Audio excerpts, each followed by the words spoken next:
E aí, meus amigos, a paz seja com você. Deus te abençoe grandemente. Obrigado você que está aqui no canal. Você que não é inscrito, faça sua inscrição, deixe o seu joinha, compartilhe os nossos vídeos para que outras pessoas também possam ser alcançadas. Uma vinhetinha do canal e eu continuo com você já já.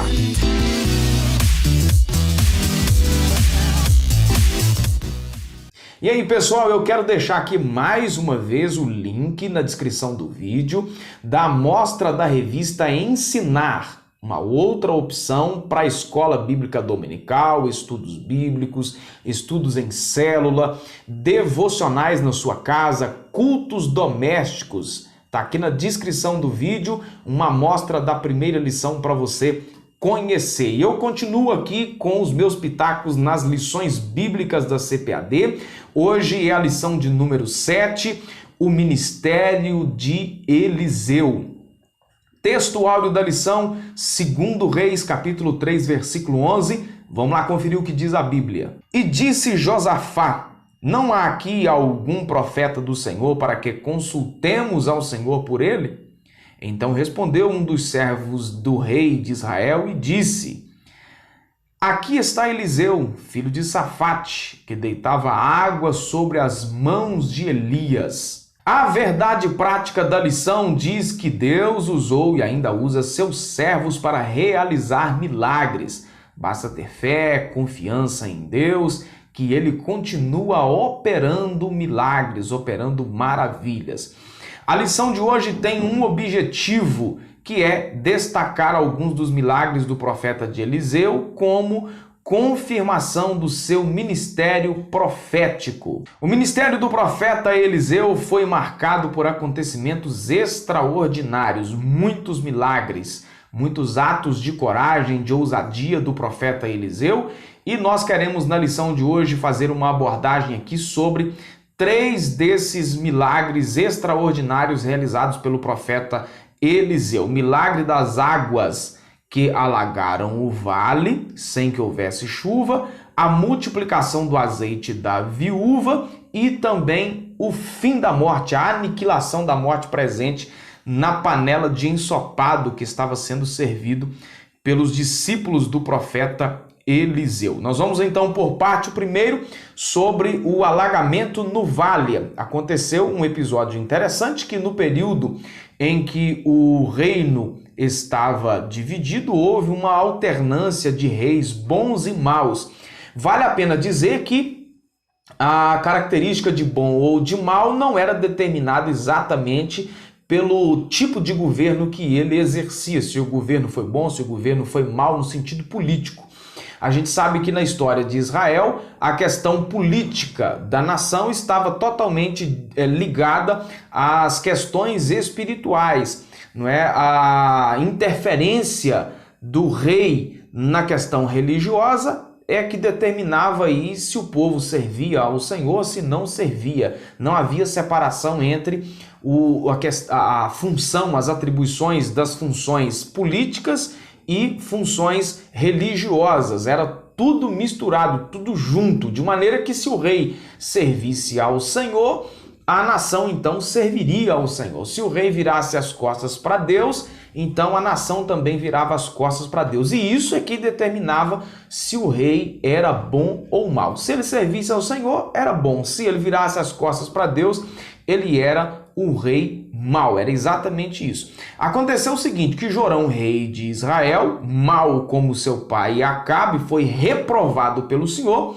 Agora Josafá, rei de Judá, considerado um excelente monarca por razão de promover a adoração ao Deus verdadeiro, eles então travaram uma guerra contra Edom, que era vassalo de Judá.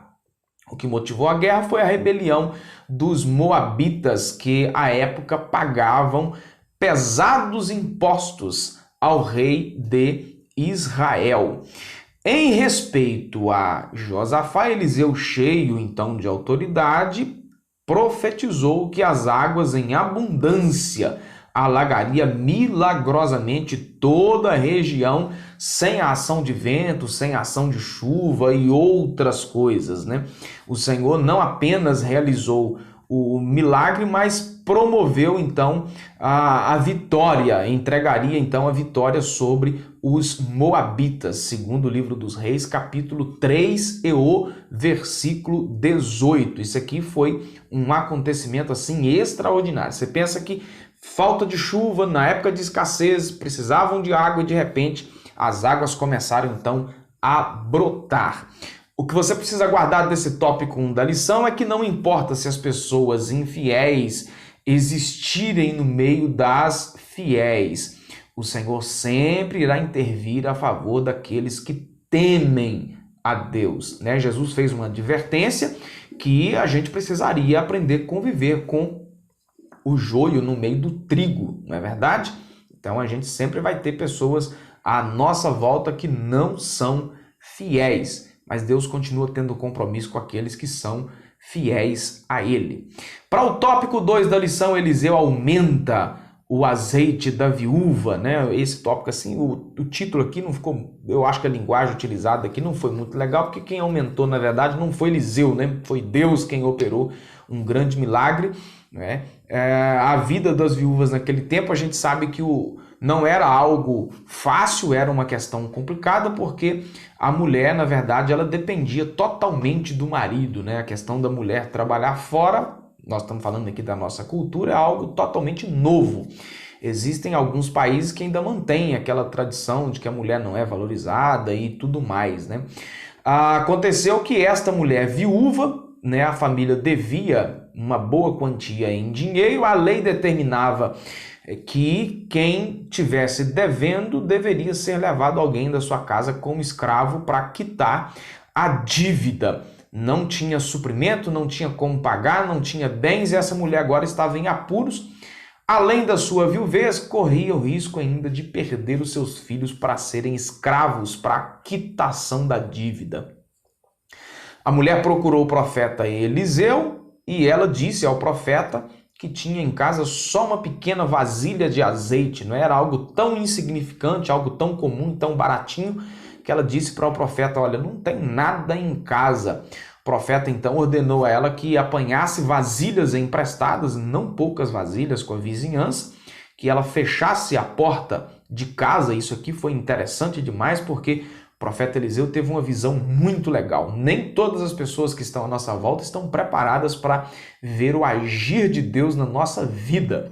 Essa mulher entrou para dentro de casa, fechou a porta, começou a derramar azeite daquela pequena vasilha de azeite nas outras maiores. O azeite da pequena não acabava, enchia a vasilha grande, colocava a parte cheia, colocava uma outra vazia.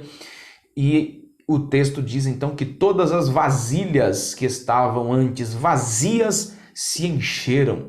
A mulher então vendeu do azeite e pagou a sua dívida.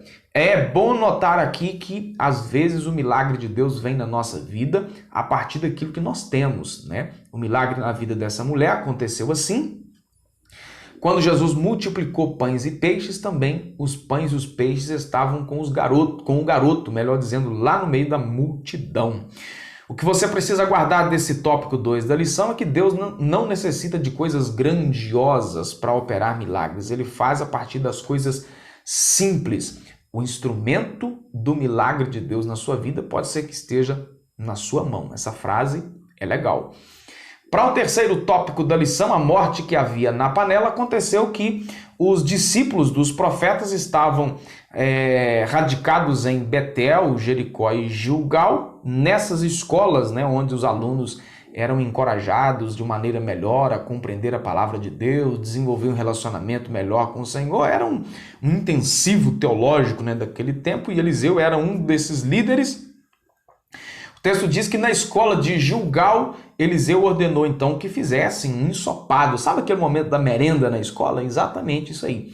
Né? E distribuísse aos alunos. Um rapaz, talvez aí tudo indica que pela falta de conhecimento dele, apanhou um legumes, era uma espécie de um pepino silvestre, né? E esse negócio era envenenado e colocou na panela e alguém deu grito que havia morte na panela. Sabe o que Eliseu fez? Pediu então um pouco de farinha, misturou naquele caldeirão e declarou: não há mais perigo, e de maneira que de fato ninguém morreu.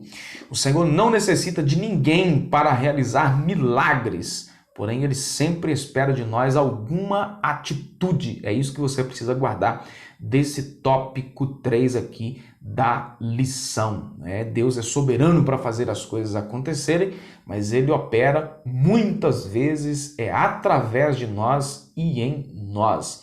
Nos 3 milagres apresentados nesta lição, percebe-se que aconteceram mediante alguma iniciativa do trabalho humano. Isso significa que os milagres operados por Deus na vida dos seus servos acontecem de uma maneira cooperativa, algum tipo de trabalho humano. Deus usa os seres humanos para fazer algumas coisas.